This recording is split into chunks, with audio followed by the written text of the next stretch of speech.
പിതാവിൻ്റെയും പുത്രൻ്റെയും പരിശുദ്ധാത്മാവിൻ്റെയും നാമത്തിൽ ആമേൻ. ഈശോ മിശിഹായ്ക്ക് സ്തുതിയായിരിക്കട്ടെ. പുതിയൊരു എപ്പിസോഡിലേക്ക് എല്ലാവരെയും ഹൃദയപൂർവ്വം സ്വാഗതം ചെയ്യുന്നു. പ്രിയമുള്ളവരെ, നാം ഇന്നേ ദിവസം വിചിന്തനം ചെയ്യുക ഉൽപ്പത്തി പുസ്തകം 4-ാം അധ്യായമാണ്. 4-ാം അധ്യായത്തിന് POC ബൈബിൾ നൽകിയിരിക്കുന്ന 2 തലക്കെട്ടുകളാണ് ഉള്ളത്. തുടക്കത്തിൽ കായേനും ആബേലും, രണ്ടാമതായിട്ട് കായേൻ്റെ സന്താന പരമ്പര. ഈ 2 കാര്യങ്ങൾ നാം ഇന്ന് വിചിന്തനം ചെയ്യുന്നു. ഏറ്റവും ആദ്യം 4-ാം അധ്യായത്തിലേക്ക് പ്രവേശിക്കുമ്പോൾ കായേനും ആബേലും എന്ന് കേൾക്കുമ്പോൾ തന്നെ നമ്മുടെ മനസ്സിലേക്ക് കടന്നു വരുന്നത് ഒരു കൊലപാതകത്തിൻ്റെ സംഭവമാണ്. പക്ഷേ 4-ാം അധ്യായം ആരംഭിക്കുന്നത് ഒത്തിരിയേറെ പ്രതീക്ഷകളോടെയാണ്. കാരണം ആദത്തിനും ഹവ്വായ്ക്കും ഒരു പുത്രൻ ജനിക്കുന്നു. ആ പുത്രന് കായേൻ എന്ന് പേരിടുന്നു. ഇപ്രകാരമാണ് 4-ാം അധ്യായം 1-ാം വചനം. അവൾ ഗർഭം ധരിച്ച് കായേനെ പ്രസവിച്ചു. കർത്താവിൻ്റെ സഹായത്താൽ ഞാനൊരു ആൺകുഞ്ഞിനെ നേടിയിരിക്കുന്നു എന്ന് അവൾ പറഞ്ഞു. അപ്പോൾ ഈ കായേൻ എന്നുള്ള പേരിൻ്റെ അർത്ഥം പല രീതിയിൽ ബൈബിൾ പണ്ഡിതന്മാർ പറഞ്ഞു വെക്കുന്നുണ്ട്. കായേൻ എന്നുള്ളത് നേടിയിരിക്കുക എന്നുള്ള ഒരു അർത്ഥതലമാണെന്ന് പറയപ്പെടുന്നു. രണ്ടാമത്തെ പുത്രൻ്റെ ജനനം ആബേൽ എന്നുള്ള വാക്ക് അല്ലെങ്കിൽ നാമം ഹെബൽ എന്നുള്ള നാമത്തിൽ നിന്ന് വരികയാണ്. ഇത് ശ്വാസം, ബ്രത്ത് എന്നാണ് അതിന് അർത്ഥം വരിക. സഭാപ്രസംഗൻ്റെ പുസ്തകത്തിൽ നാം എല്ലാം വായിക്കുന്നു, എല്ലാം മിഥ്യയാണെന്ന് സഭാപ്രസംഗൻ എല്ലായ്പ്പോഴും ഏറ്റുപറയുന്നുണ്ട്. ഇതും ഹെബൽ എന്നുള്ള പദമാണ്. അത് ഒരു നിശ്വാസം മാത്രം അല്ലെങ്കിൽ ശ്വാസം എന്നുള്ള മൂലപദത്തിൽ നിന്നാണ് ആബേൽ എന്നുള്ള വാക്ക് വരിക. ഇപ്രകാരം 4-ാം അധ്യായം ആരംഭിക്കുന്നത് വളരെയേറെ സന്തോഷത്തോടെയാണ് 4-ാം അധ്യായം ആരംഭിക്കുക. ആദം ഭൂമിയിൽ കൃഷി ചെയ്യാനായിട്ട് തുടങ്ങുന്നു. ഹവ്വ ദൈവത്തിൻ്റെ വചനമനുസരിച്ച് ദൈവസഹായത്താൽ പുതിയ തലമുറയ്ക്ക് രൂപം കൊടുക്കുന്നു. അതാണ് ഇവിടെ 4-ാം അധ്യായം തുടക്കത്തിൽ നാം കാണുക. ഇങ്ങനെ സന്തോഷത്തോടെ ആരംഭിക്കുന്ന ഈ അധ്യായം പക്ഷേ പിന്നീട് ഒരു കൊലപാതകത്തിലേക്ക്, നിരാശജനകമായ അവസ്ഥയിലേക്ക് പ്രവേശിക്കുന്നു. പക്ഷെ അവിടെ നിന്ന് ഇത് വീണ്ടും ഉയർന്ന് കായേന് ദൈവം നൽകുന്ന ക്ഷമാപണം, അവിടെ നിന്ന് വീണ്ടും ഇത് വളർന്ന് കായേൻ്റെ സന്താന പരമ്പരയിൽ സമാപിക്കുന്നു. ഈ അധ്യായത്തിൻ്റെ മറ്റൊരു പ്രത്യേകത എന്ന് പറയുക, ഏറ്റവും ആദ്യം നാം കാണുക കായേനെയും ആബേലെയും കാണുമ്പോൾ അവർ കർത്താവിന് കാണിക്കയായിട്ട് കൊണ്ടുവരുന്ന ഭാഗമാണ്. സമർപ്പണത്തെക്കുറിച്ച് ഉള്ള ആദ്യത്തെ വചനഭാഗം ഇവിടെയാണ് നാം കാണുക. യഥാകാലം കായേൻ ഭൂമിയിൽ നിന്നുള്ള വിളവിൻ്റെ ഒരു ഭാഗം കർത്താവിന് കാണിക്കയായി കൊണ്ടുവന്നു. അപ്പോൾ കായേനാണ് കർത്താവിന് ആദ്യമായിട്ട് സമർപ്പണം നടത്തുക. ഈ വചനഭാഗം അവസാനിക്കുമ്പോൾ 4-ാം അധ്യായം 26-ാം വചനം ഇപ്രകാരമാണ് അവസാനിക്കുക. അക്കാലത്താണ് കർത്താവിൻ്റെ നാമം വിളിച്ചപേക്ഷിക്കാൻ തുടങ്ങിയത്. അപ്പോൾ ഈ അധ്യായം 4-ാം അധ്യായം ഒരു സമർപ്പണത്തിൽ നിന്ന്, ആരാധനയിൽ നിന്ന് ആരംഭിച്ച് ആരാധനയിൽ അവസാനിക്കുന്ന ഒരു വചനഭാഗമാണ്. അപ്പോൾ വീണ്ടും ഞാൻ നിങ്ങളെ ഓർമ്മപ്പെടുത്തുന്നു, ഒരു ഇൻക്ലൂഷനുണ്ട്. സമർപ്പണത്തിൽ നിന്ന് ആരംഭിച്ച് ആരാധനയിൽ നിന്ന് ആരംഭിച്ച് ആരാധനയിൽ അവസാനിക്കുന്ന ഒരു വചനഭാഗമാണ് 4-ാമത്തെ അധ്യായം എന്ന് പറയാം. ഇതിൽ ആവർത്തിക്കപ്പെടുന്ന ഒരുപാട് വചനങ്ങളിലൂടെ നാം കടന്നു പോകുമ്പോൾ ഈ അധ്യായത്തിൻ്റെ സവിശേഷതകൾ നമുക്ക് അപ്രകാരം കാണുവാനായിട്ട് സാധിക്കും. ഒന്നാമത്തെ സവിശേഷത എന്ന് പറയാം, ഈ അധ്യായം ഒരുപാട് ജനനത്തെക്കുറിച്ച് പറയുന്ന അധ്യായമാണ്. ആദത്തിനും ഹവ്വായ്ക്കും മക്കളുണ്ടാകുന്നു. തുടർന്ന് അവൻ്റെ സന്താന പരമ്പരയെക്കുറിച്ച് പറയുന്നു. ഏറ്റവും അവസാനം സേത്തിന് ഒരു പുത്രൻ ജനിക്കുന്നു. ആദത്തിൻ്റെയും ഹവ്വായുടെയും 3-ാമത്തെ മകനായി സേത്ത് കടന്നു വരുന്നു. സേത്തിൻ്റെ വംശ പരമ്പരയെക്കുറിച്ച് പിന്നീട് തുറന്നു കൊണ്ടുപോകുന്നു. ഇപ്രകാരം ജനനത്തിൻ്റെ സന്തോഷത്താൽ നിറയുന്ന ഒരു അധ്യായമാണ് 4-ാം അധ്യായം എന്ന് പറയും. അതേപോലെ ഈ അധ്യായത്തിൽ 7 എന്നുള്ള സംഖ്യ ആവർത്തിക്കപ്പെടുന്ന ഒരു സംഖ്യയാണ്. പൂർണ്ണത നാം പലപ്പോഴും പുതിയ നിയമത്തിലാകട്ടെ പഴയ നിയമത്തിലാകട്ടെ നാം കാണുന്ന പൂർണ്ണതയുടെ ഒരു സംഖ്യ ഇവിടെ ആവർത്തിക്കപ്പെടുന്നു. പിന്നെ ദൈവമായ കർത്താവ്, ദൈവത്തെക്കുറിച്ച് ഈ ഒരു ചെറിയ അധ്യായത്തിൽ തന്നെ 35 പ്രാവശ്യമാണ് ദൈവം കടന്നു വരിക. അപ്പോൾ ഇങ്ങനെ ദൈവിക ചിന്തയാൽ, ദൈവത്തിൻ്റെ പ്രവൃത്തിയാൽ, ദൈവത്തിൻ്റെ സംസാരത്താൽ, ദൈവ സാന്നിധ്യത്താൽ നിറയുന്ന ഒരു അധ്യായമാണ് ഉൽപ്പത്തി പുസ്തകം 4-ാം അധ്യായം എന്ന് പറയുക. പിന്നീട് നാം കാണുക ജോലിയെ സംബന്ധിച്ച് പറയുന്ന കാര്യങ്ങളാണ്. ഇവിടെ കായേൻ കൃഷിക്കാരനാണ്, മണ്ണിൽ അധ്വാനിക്കുന്നവൻ. അവൻ്റെ അപ്പൻ്റെ ജോലി, ആദം എവിടെയാണ് മുഴുകിയിരുന്നത് അത് കായേൻ പിന്തുടരുന്നതായിട്ട് നാം കാണുന്നു. ആബേൽ, അവൻ ഒരു ആട്ടിടയനായി മാറുന്നു. ഇപ്രകാരം ജോലിയെ സംബന്ധിച്ച് പറയുന്ന ഒരുപാട് കാര്യങ്ങളുണ്ട്. പ്രത്യേകമായിട്ട് 20 മുതൽ 22 വചനഭാഗങ്ങൾ ജോലിയെ സംബന്ധിച്ച് പറയുന്ന കാര്യങ്ങളാണ്. യാബേലിനെ പ്രസവിച്ചു. അവൻ കൂടാരത്തിൽ വസിക്കുന്നവരുടെ പിതാവായിരുന്നു. വീണ്ടും അടുത്തായിട്ട് 20-ാമത്തെ വചനം കാണുന്നു യൂബാൽ, അവൻ കിന്നരവും വേണുവും വായിക്കുന്നവരുടെ പൂർവ്വപിതാവായിരുന്നു. അപ്പോൾ സംഗീതം ഇവിടെ കടന്നു വരുന്നു, കൂടാരപ്പണി ഇവിടെ കടന്നു വരുന്നു. അടുത്തതായിട്ട് 3-ാമത്തെ ഒരു വ്യക്തിയെ നാം കാണുന്നു, തൂബൽ ഖായിൻ. അവൻ ചെമ്പ് കൊണ്ടും ഇരുമ്പ് കൊണ്ടും എല്ലാത്തരം ഉപകരണങ്ങളും നിർമ്മിക്കുന്നവനായിരുന്നു. അപ്പോൾ ഇപ്രകാരം വിവിധ തരത്തിലുള്ള ജോലിയെപ്പറ്റി നാം ഈ അധ്യായത്തിൽ കാണുന്നു. അതേപോലെ തന്നെ ഒരുപാട് പേരുകൾ കടന്നു വരുന്നു. ഇവിടെ പറയുന്ന ഈ പേരുകൾ ഒന്ന് നോക്കിയേ, വളരെ മനോഹരമാണ്. അതായത് ലാമക്കിൻ്റെ മക്കൾക്ക് നൽകപ്പെടുന്ന പേരുകൾ, ഒന്നാമത്തവൻ്റെ പേര് യൂബാൽ, രണ്ടാമത്തവൻ്റെ പേര് തൂബൽ ഖായിൻ, ഒന്നാമത്തവൻ്റെ പേര് യാബാൽ, രണ്ടാമത്തവൻ്റെ പേര് യൂബാൽ, മൂന്നാമത്തവൻ്റെ പേര് തൂബൽ ഖായിൻ. അപ്പോൾ നാം ഇന്ന് നമ്മുടെ വീടുകളിൽ കാണുന്നത് പോലെ ഒരേ സൗണ്ടുള്ള പേരുകളുടെ ഉത്ഭവം അതൊരു മോഡേൺ ഒന്നുമല്ല. ഉൽപ്പത്തി പുസ്തകത്തിൽ 4-ാമത്തെ അധ്യായത്തിൽ തന്നെ ഒരേ സൗണ്ടിൽ വരുന്ന പേരുകൾ മക്കൾക്ക് ഒരേ കുടുംബത്തിൽ തന്നെ നൽകപ്പെട്ടിരുന്നതായിട്ട് നമുക്ക് കാണുവാനായിട്ട് കഴിയും. അതേപോലെ തന്നെ അപ്പൂപ്പന്മാരുടെ പേരുകൾ കൊച്ചുമക്കൾക്ക്, പേരക്കിടാങ്ങൾക്ക്. അതായത് ഇവിടെ നാം കാണുന്നു 3-ാമത്തെ മകൻ നൽകപ്പെടുന്ന പേര് തൂബൽ ഖായിൻ എന്നാണ്. അപ്പോൾ ഖായിൻ എന്നുള്ള പേര് അവിടെ വീണ്ടും ആവർത്തിച്ച് വരുന്നിടത്ത് നാം ഇപ്രകാരം ഒരുപാട് സവിശേഷതകൾ ഇതിൽ കാണുന്നുണ്ട്. വീണ്ടും ജോലി സംബന്ധമായി നാം പറയുമ്പോൾ ഖായൻ്റെ ജോലി എന്തായിരുന്നു? ഖായൻ്റെ ജോലി, അവൻ കൃഷിപ്പണിക്കാരനായിരുന്നു. പക്ഷേ ഖായേലിൻ്റെ ജോലിയിൽ അവിടെ ഒരു ഷിഫ്റ്റ് സംഭവിക്കുന്നുണ്ട്. കാരണം ഖായേന് ദൈവം കൊടുത്ത ശാപം എന്തായിരുന്നു? ദൈവം കൊടുത്ത ശാപം, നീ നിലം കൃഷി ചെയ്യുമ്പോൾ ഇനി മുതൽ അതിൻ്റെ വിള നിനക്ക് തരികയില്ല, നീ ഭൂമിയിൽ അസ്ഥിരനും അലയുന്നവനും ആയിരിക്കും. അപ്പോൾ കൃഷിപ്പണി ചെയ്യുന്ന ഖായേൻ, പിന്നീട് നാം ഇപ്രകാരം നാം കാണുന്നുണ്ട് ഖായേൻ്റെ ജോലി നാം പിന്നീട് കാണുന്നു. 17-ാമത്തെ വചനം ഇപ്രകാരമായിരുന്നു, ഖായേൻ തൻ്റെ ഭാര്യയെ അറിഞ്ഞു, അവൾ ഗർഭം ധരിച്ച് ഹെനോക്കിനെ പ്രസവിച്ചു. ഖായേൻ ഒരു പട്ടണം പണിയുന്നുണ്ടായിരുന്നു. തൻ്റെ പുത്രൻ്റെ പേരനുസരിച്ച് ആ പട്ടണത്തിന് അവൻ ഹെനോക്ക് എന്ന് പേരിട്ടു. അപ്പോൾ ഖായേൻ്റെ ജോലിയിൽ വ്യത്യാസമുണ്ടാകുന്നുണ്ട്. ഒരു പക്ഷേ കർത്താവിൻ്റെ ശാപം കൊണ്ട് ഖായേൻ കൃഷിപ്പണി ഉപേക്ഷിച്ച് അവൻ നഗരം പണിയുന്ന ഒരു നല്ല മേസ്തിരിയായിട്ട് അവൻ മാറുകയാണ്.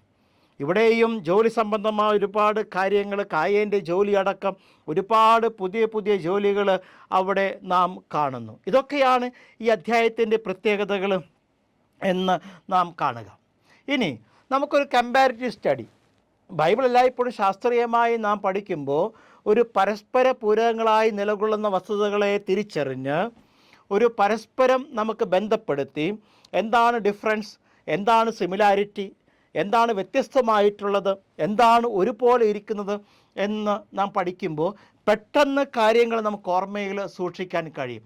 അങ്ങനെയെങ്കിൽ 3-ാമത്തെ അധ്യായവും, അതായത് കഴിഞ്ഞ ക്ലാസ്സിൽ നാം കണ്ട മനുഷ്യൻ്റെ പതനവും ശിക്ഷയും വാഗ്ദാനവും എന്നുള്ള 3-ാമത്തെ അധ്യായവും, 4-ാമത്തെ അധ്യായം ഖായേനും ആബേലും, ഖായേൻ്റെ സന്തതി പരമ്പര, ഈ 3-ാമത്തെയും 4-ാമത്തെ അധ്യായങ്ങൾ നമുക്കൊന്ന് കമ്പയർ ചെയ്ത് താരതമ്യപ്പെടുത്തി പഠിക്കുകയാണെങ്കിൽ വളരെ രസകരമായി ഈ കാര്യങ്ങളൊക്കെ നമ്മുടെ മനസ്സിൽ സൂക്ഷിക്കാനായിട്ട് നമുക്ക് കഴിയും. ഏറ്റവും ആദ്യമായിട്ട് എല്ലായ്പ്പോഴും നാം ആവർത്തിക്കുന്ന ഒന്നാണ്. ദൈവം ഇറങ്ങി വന്ന് 3-ാമത്തെ അധ്യായത്തിൽ അവൻ മനുഷ്യനോട് ചോദിക്കുന്നുണ്ട്, ആദം നീ എവിടെയാണ്? ആദം നീ എവിടെയാണ് എന്ന് 3-ാമത്തെ അധ്യായത്തിൽ ദൈവം ചോദിക്കുന്നു. 4-ാമത്തെ അധ്യായത്തിൽ കായീനോടാണ് ദൈവം ഈ വാക്ക് ആവർത്തിക്കുക, നിൻ്റെ സഹോദരൻ എവിടെയാണ് എന്നുള്ള ചോദ്യം. വീണ്ടും നാം സ്വരത്തെക്കുറിച്ച് സംസാരിക്കുന്നു. ഇവിടെ ആദം പറയുന്നു, അങ്ങയുടെ സ്വരം കേട്ടപ്പോൾ ഞാൻ ഭയന്ന് ഒളിച്ചതാണ്.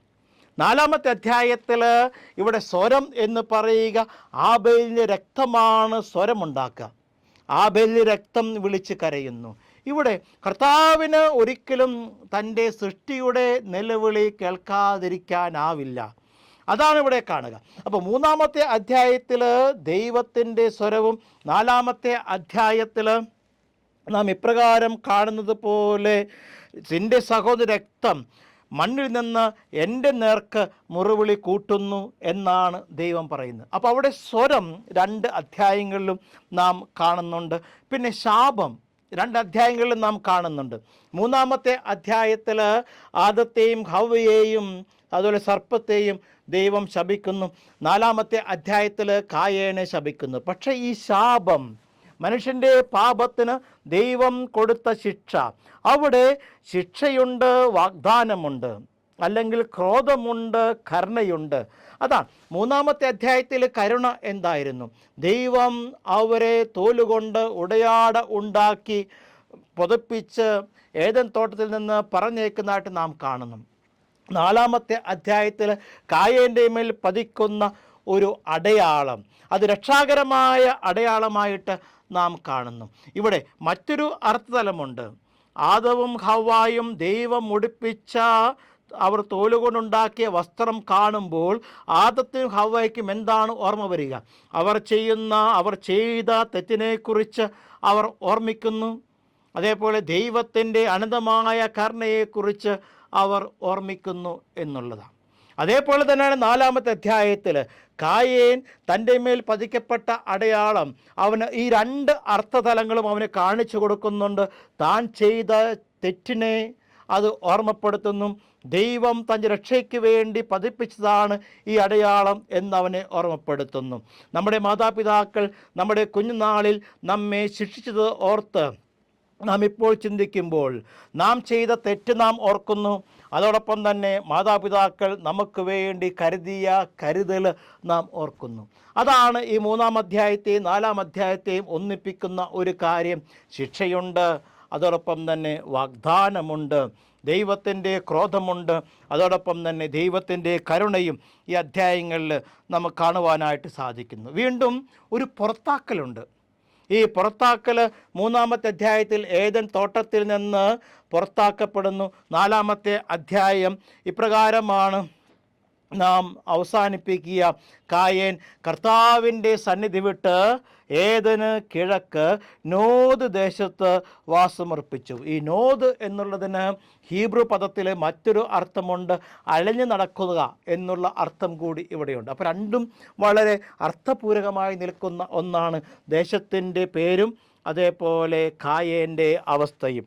പിന്നീട് നാം കാണുന്നത് 2 അധ്യായങ്ങളിലും ഫലമുണ്ട് എന്നുള്ളതാണ്. എന്തൊക്കെയാണ് ഫലങ്ങൾ?